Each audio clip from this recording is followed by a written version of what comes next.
Chapter 1: The Complaint. The calendar invite was vague. Touchpoint, HR business partner at 11 a.m. No subject line. No context.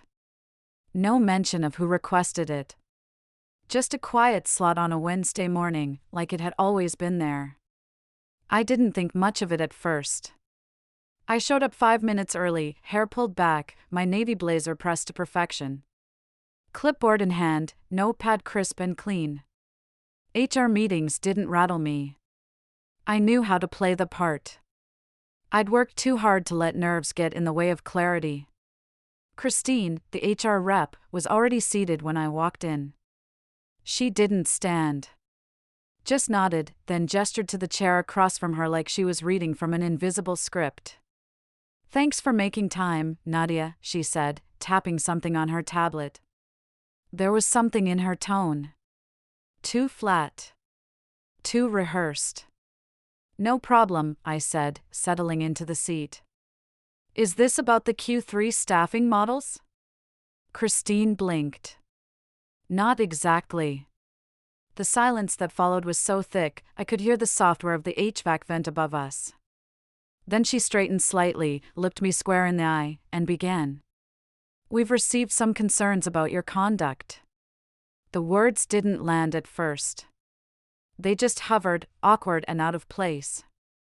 I blinked. "I'm sorry, what kind of concerns?" Christine exhaled, just enough to let me know this wasn't going to be a conversation. This was a performance. "Several employees have come forward expressing discomfort with your communication style in meetings. There have been mentions of exclusion, tension during collaborations, and a general difficulty working with you." My breath caught somewhere between my chest and my throat. This wasn't a feedback session. This was a case file. "Who said that?" I asked, more quietly than I intended. "What specific incidents are we talking about?" She offered a closed-mouth smile. "To protect confidentiality, we can't disclose individual names at this time." "So, I'm being accused of what, exactly? And by whom?" "I've had no write-ups. No complaints. Not even a warning." Christine folded her hands. "You'll remain in your current role for now, but project access will be limited while we conduct an internal review. We'll check in again next week." My pulse thundered. I didn't say anything. There wasn't anything to say. I left that office with a pit in my stomach and a sinking suspicion in my gut. My inbox was eerily quiet when I returned to my desk. Access to 2 project folders was already revoked. My calendar had fewer meetings than it did that morning. And then I saw him. Ben Kessler, walking past my desk like nothing had happened. He glanced in my direction, not long enough to invite a conversation, but just long enough to let something unspoken hang in the air. Not pity. Not sympathy. Satisfaction. That was when the pieces began to fall into place.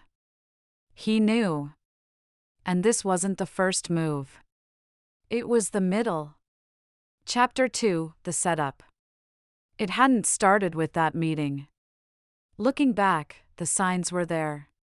Small things, subtle shifts, but unmistakable once you saw the pattern. 2 weeks before HR came knocking, my Slack messages had started going unanswered. Not by everyone, just the right people. People who normally responded in minutes were suddenly stepping away, or catching up later, only to circle back hours after decisions had already been made. I chalked it up to workload. The end of Q3 always got messy. But then I started noticing how I was being left off certain emails. Not CC'd, not looped in, not even mentioned in project threads I helped build from the ground up. And Ben? He was everywhere. Always conveniently available. Volunteering for visibility. Positioning himself as the continuity lead for anything I'd previously owned. It got worse during the Mendoza rollout. That account had been my baby for 3 straight quarters: the workflows, the forecasting, the implementation logic. I'd worked weekends. Rebuilt the client comms template from scratch. And then, in a department-wide sync, I heard Ben say the words. I'll keep shepherding this one since I've been closest to the ops layer. Shepherding. I sat there, staring at the screen, every hair on the back of my neck standing at attention. Closest to the ops layer? He hadn't touched the ops layer until 2 weeks ago. And he certainly hadn't been on the late-night calls when Mendoza's CRM refused to sync. That had been me. All of it had. I remember writing a message, then deleting it. Twice. I didn't want to sound petty. Didn't want to look like the angry woman in the room, demanding credit. But that wasn't what this was. That wasn't what I felt. What I felt was something slipping. Ben had always played politics with a smile. Friendly enough to avoid suspicion, ambitious enough to know how to spin proximity into ownership. But this was something else. This was coordinated. A week before the HR meeting, I'd walked into a smaller sync with our strategy team and noticed something odd. The slide deck on the screen, the one outlining Q3's rollout metrics, still had the structure I'd built, but my name wasn't on the footnotes. Not once. Ben's name was there, though. Twice. And when I glanced up at him, across the table, he was already looking at me. That same half-smirk he always wore when he thought he was winning. I didn't say a word. But I felt it deep in my gut, a knowing I couldn't unknow. He was setting me up. And by the time I realized it, the trap had already been sprung. Chapter 3, HR Roulette. The second meeting didn't feel like a check-in. It felt like a warning, just without the label. Christine was already seated when I walked in, tablet open, smile fixed like it had been etched in place. Thanks for coming back, Nadia, she said, calm as ever. We just wanted to follow up on the interim measures. I sat, folding my hands in my lap to keep them steady. I'm still unclear what exactly I'm being accused of. Christine didn't flinch. There have been additional reports of tension during meetings and a lack of collaborative spirit. One colleague mentioned you've stopped engaging in shared Slack threads. I tilted my head. Because I've been removed from half of them. She blinked, almost as if surprised I spoke. And who exactly made that report? I asked, already knowing the answer. I'm afraid I can't share that. Of course. Again with the confidentiality. Christine tapped something on her tablet. Until the internal review is complete, we ask that you refrain from initiating direct communication with the involved team members. I narrowed my eyes. This feels like I'm being targeted, I said calmly. You're asking me to limit interaction with people who haven't even been identified. How exactly am I supposed to avoid people if I don't know who they are? Christine shifted. We recommend keeping all communication minimal and professional until further notice. That's not a policy, I said. That's a suggestion you're selectively applying. I leaned forward, slow and deliberate. If you're setting conduct expectations, I'd like them in writing. A formal document. Specific language. Signed by HR. If I'm going to be held to something, I want it spelled out. There was a pause. A real one this time. Christine's fingers stopped moving. I'll follow up with a written outline, she said finally. For clarity. I nodded. Perfect. When I left the room, I didn't feel better. But I did feel sharper. They wanted compliance. I gave them paperwork. They wanted silence. I gave them a record. And they wanted me afraid. But fear wasn't the emotion that followed me back to my desk. It was precision. Chapter 4, Digital Breadcrumbs. The folder I created was called Q3 Audit, Personal. Harmless on the surface. But every file in it was a breadcrumb. And every breadcrumb had a timestamp. I started with Slack. Not the messages themselves, those could be deleted. I knew that. But the thread patterns, the edits, the disappearances. Ben had removed me from 3 project channels in the span of 2 days. That wasn't protocol. You didn't remove leads from active project threads unless they were offboarding or reprimanded, neither of which had ever applied to me. Until now. I screen captured the member changes, exported the access logs, flagged one conversation from the Mendoza team channel that originally credited me with developing the integration flow, until suddenly it didn't. Ben had edited the message. Subtle. But I found the original comment preserved in a thread cache. The timestamp showed his changes were made after midnight, hours after we'd all logged off. Next, I checked Google Drive. In one of our shared client folders, a key document was labeled Final Forecast, version 6. I'd written version 5 just 3 days earlier. But version 6? Ben had added 2 new charts, removed my name from the footer, and added his. It wasn't just a mistake. It was surgical. I created a mirrored folder in my personal drive, pulled metadata on each file, annotated the edits, marked every version change. And then I found it. A spreadsheet I'd created for the Mendoza metrics, renamed, rebranded, and shared directly with our department head from Ben's account. My formulas were still buried in the cells. My logic. My color codes. But no sign of my name. I stared at the screen for a long time. Ben wasn't just trying to get ahead. He was rewriting history, erasing mine and stitching his name into the blank space. So I did the one thing he didn't expect. I saved everything. Chapter 5, The Ally. The message came in just after 6 p.m., when most of the office had already cleared out and the Slack channels were finally quiet. Imani Reed. Junior analyst. Soft-spoken. Smart. Always one to keep her head down and her deliverables crisp. Her DM was simple. No greeting. No small talk. I don't know what's going on, but it doesn't feel right. I sat back in my chair, eyes narrowing as I reread it. A minute later, a second message popped up. I've seen this before. Same playbook. Different target. I replied. Who? There was a pause. Then. Last year. Dominique from the product team. Same vague complaints. Same silent treatment. She left before anyone figured it out. I remembered Dominique. Quiet. Hyper-capable.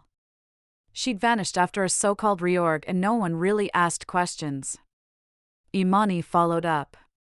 Ben was involved in that too. He kept saying she wasn't a culture fit. Sound familiar?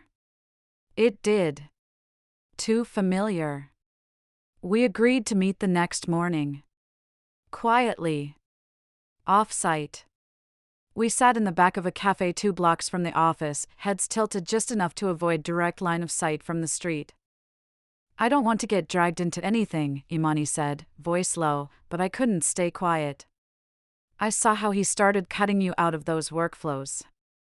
He did it to Dominique too. Just, slowly. Surgically. So no one notices until it's already done. I listened. Didn't interrupt. She pushed a folder toward me across the table, printouts of shared task trackers, Slack exports, calendar invites where I'd been removed, quietly, without explanation. You're not imagining it, she said. You're being erased. My throat tightened, but I nodded. Imani tucked her hands under the table. He plays clean in public, but he's nasty in the back-end systems. You don't see the cut until you've already bled. I slipped the folder into my bag. Thank you. She looked me dead in the eye. Just be careful. He's good at this. I smiled, slow and sharp. So am I. Chapter 6, Pattern of Behavior.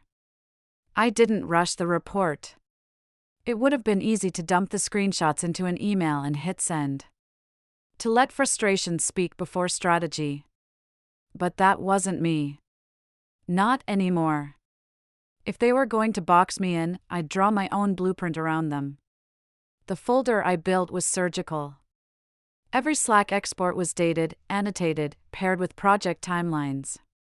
Each email omission came with a corresponding calendar invite, or lack thereof.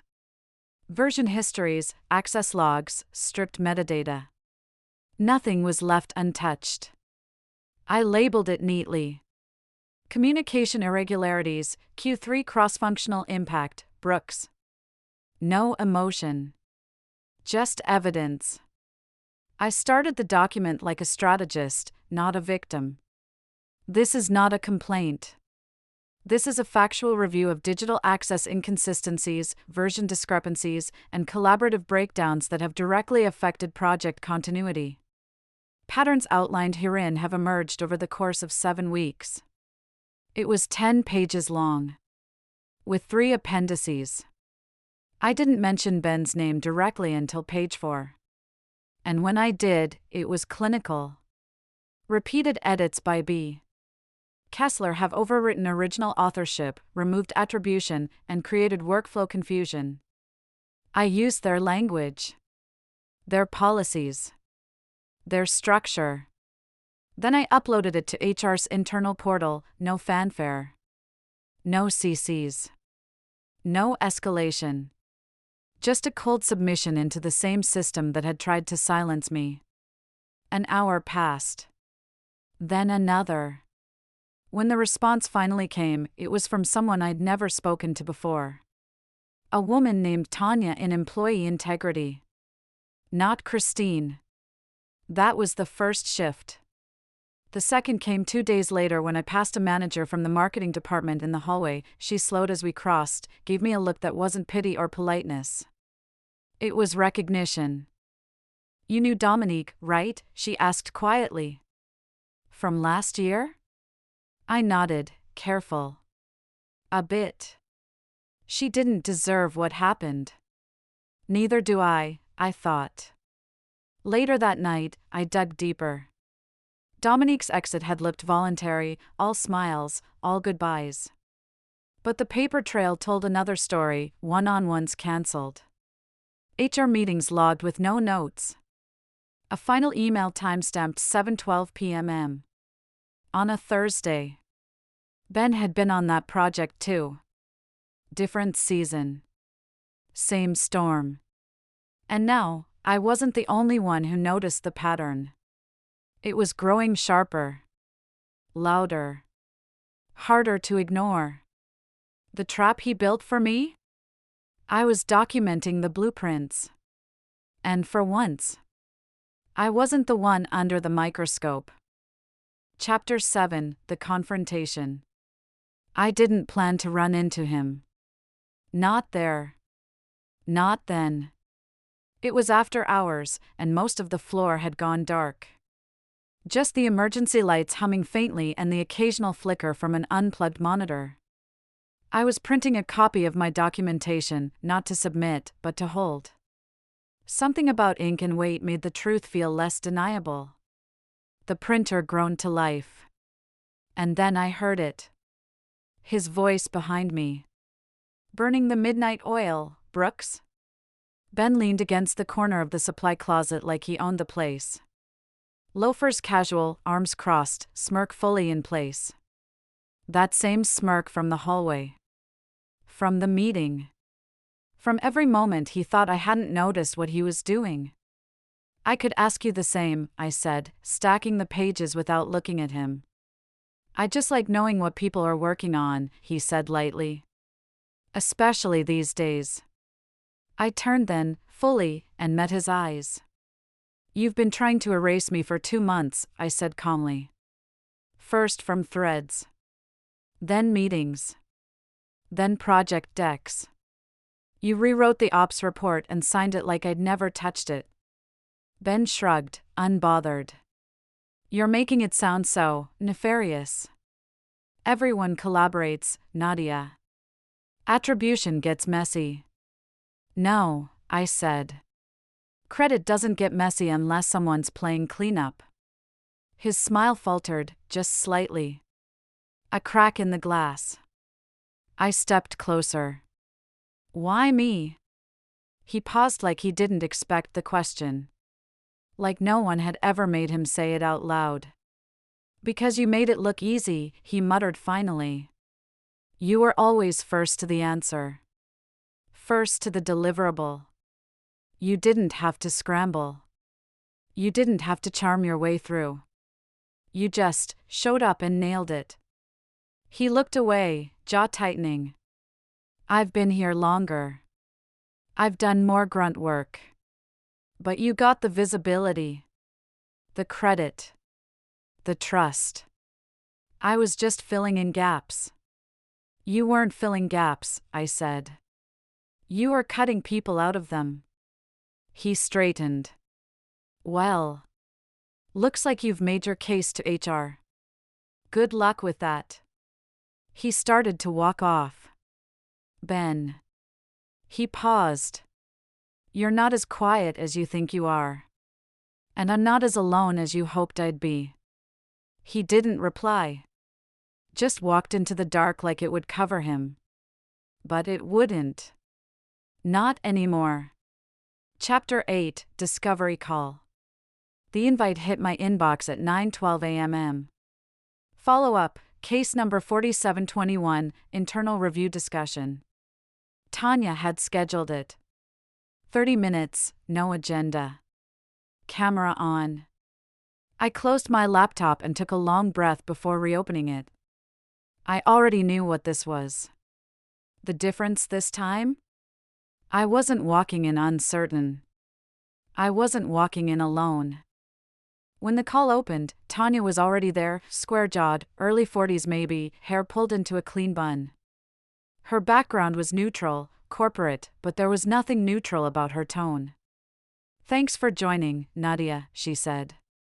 I've had a chance to review the materials you submitted. First off, I appreciate how organized and thorough everything was. Thank you, I said. I figured facts should speak louder than impressions. Tanya nodded. They did. Loud and clear. She clicked something off screen. We compared your submission with version histories from shared project folders and the internal Slack logs.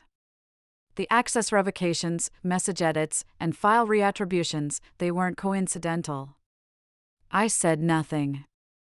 I let the silence underline the weight of what she just confirmed. There's also a concerning pattern that matches behavior flagged in a separate case last fiscal year. Same employee, similar maneuvering. Ben. Tanya leaned in. We'll be initiating a formal integrity review starting this week. Until then, we're reinstating your project access, restoring your original authorship on shared assets, and freezing any further admin edits to those accounts. I felt something inside me unlock, not relief exactly, but vindication. A sharp, earned quiet.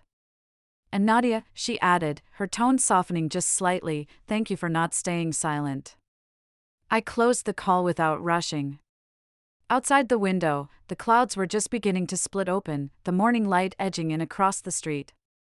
Ben had wanted to bury me under paperwork, protocol, and plausible deniability. But all he'd done was teach me where to dig. Chapter 9, The Witness.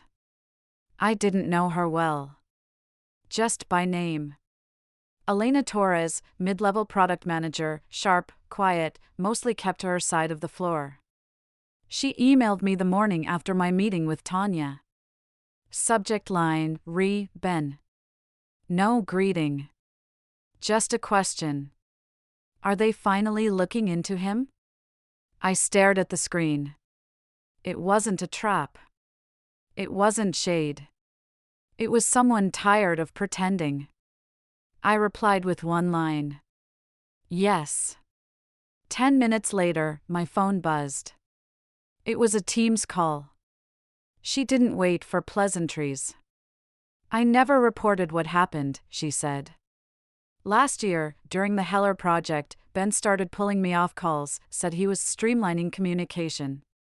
Then he rewrote the roadmap deck and pitched it like I hadn't touched a thing. When I pushed back, suddenly I was overly defensive. Same exact phrasing that ended up in your HR file. My chest tightened. You're kidding. No. And here's the kicker, he told me privately that if I kept insisting on being in the room, I'd make myself look emotionally volatile. He said I'd seem like I couldn't handle pressure. And did you report it? She exhaled. I documented it. But I didn't submit. I needed the paycheck more than the vindication. Silence stretched between us, not awkward, just heavy. I can still forward the docs, she said. If it helps. It does, I said, voice low. She paused. You're not the first, Nadia. But you might be the last. When her email came through 10 minutes later, I opened the attachment and saw everything: Slack screenshots, performance feedback revisions, even a draft HR message she never sent. It was like reading my own story with different timestamps. That's when it stopped being personal. It was bigger than just me. Ben didn't target me out of impulse. He did it because it worked. And that was about to end. Chapter 10, The Interview. Ben didn't know about the interview. That was the point. It wasn't a deposition. Not yet. HR called it a discrete testimonial collection, neutral phrasing, sterile process. But the room didn't feel neutral. Tanya met me in conference room 4C. She brought a second person this time. A man named Deshaun. Legal liaison. Calm voice. Watchful eyes. This isn't a formal hearing, Tanya said. But everything you say today will be recorded and reviewed by employee integrity and legal counsel. I nodded once. Understood. They started with questions. Had I experienced retaliation? Yes. My access was revoked after I raised issues with Ben's edits. Did I have documented proof? Yes. I brought it. They read sections of Ben's project updates aloud. Asked if I recognized certain phrasing. I did. It was mine. Then they asked about culture. About team dynamics. Would you describe Ben Kessler's behavior as coercive? I thought of Elena's story. Imani's folder. The quiet pauses and buried edits. I chose my words carefully. I'd describe it as strategic. Controlled. He doesn't yell. He isolates. He creates conditions that make you question yourself, then documents your confusion like it's performance drift. Tanya and Deshaun exchanged a glance. I pulled one final sheet from my folder, Elena's unsigned HR report. Her name was redacted. The metadata wasn't. He's done this before. This isn't about a clash of personalities. It's a pattern. Deshaun nodded slowly. And this time, someone documented it. They wrapped the meeting 30 minutes later. I left the room feeling steady, even as my hands tingled from tension. Down the hallway, through the glass wall of a separate office, I saw Ben laughing with someone, a casual, oblivious grin like nothing in the world had changed. But it had. By the time he heard what was coming, it would already be in motion. Chapter 11, Suspension. It happened without ceremony. No announcement. No dramatic meeting. Just a sudden shift in the air, like the pressure before a storm. I was typing up end-of-week notes when the news dropped, whispered first through Slack, then confirmed by a silence more telling than words. Ben's account status had changed to inactive. I clicked his profile. Blank. No avatar. No title. No department. Gone. At 11:42 a.m., Christine from HR sent a brief company-wide message. Effective immediately, Ben Kessler is on administrative leave pending the outcome of an internal investigation. All questions may be directed to employee integrity. No one said his name aloud. But the office felt different, like a spell had broken. People moved slower in the hallways. The usual loud chatter over lunch dimmed. A few glanced at me, but didn't speak. Later that afternoon, Imani passed my desk and slipped a folded note onto my keyboard. One line, written in her careful print. "You cracked the cycle." I didn't reply. Just tucked it into my drawer beside the folder labeled Q3 Audit, Personal, now renamed Resolution.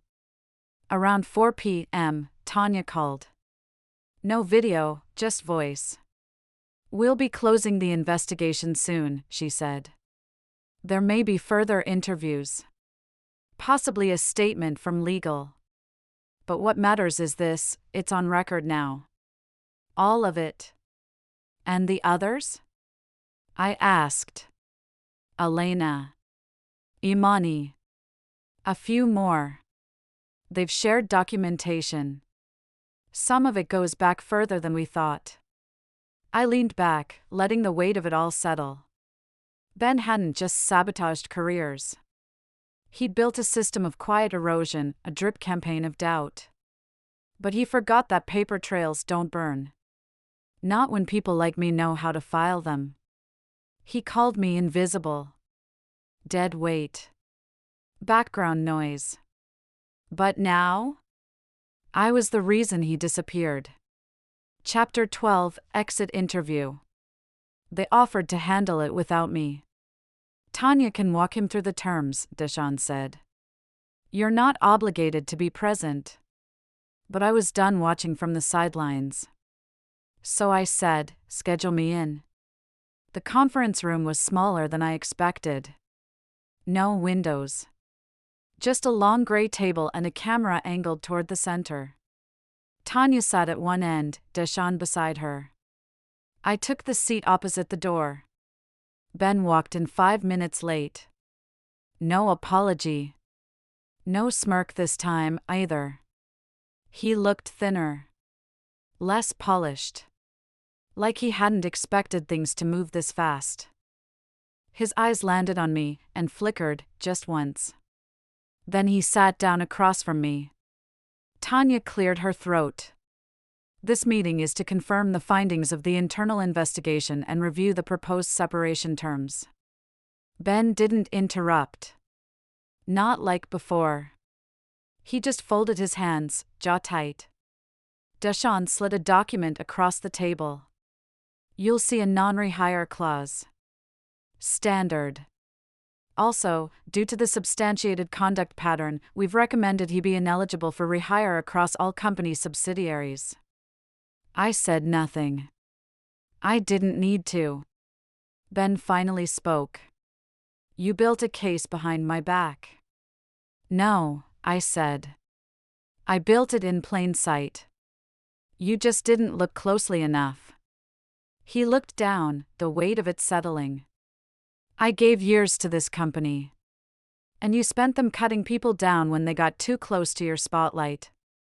His lips parted like he might argue, but nothing came. Tanya leaned in. "You're welcome to have legal review this. But the evidence speaks for itself. Nadia's contributions have been reinstated. All altered records have been corrected." She paused. "And you've been cited for cause." Ben nodded once, clipped, mechanical. Then signed. When he left the room, he didn't look back. Tanya turned to me. "You good?" I smiled, not wide, not showy. Just steady. "Yeah. I'm good."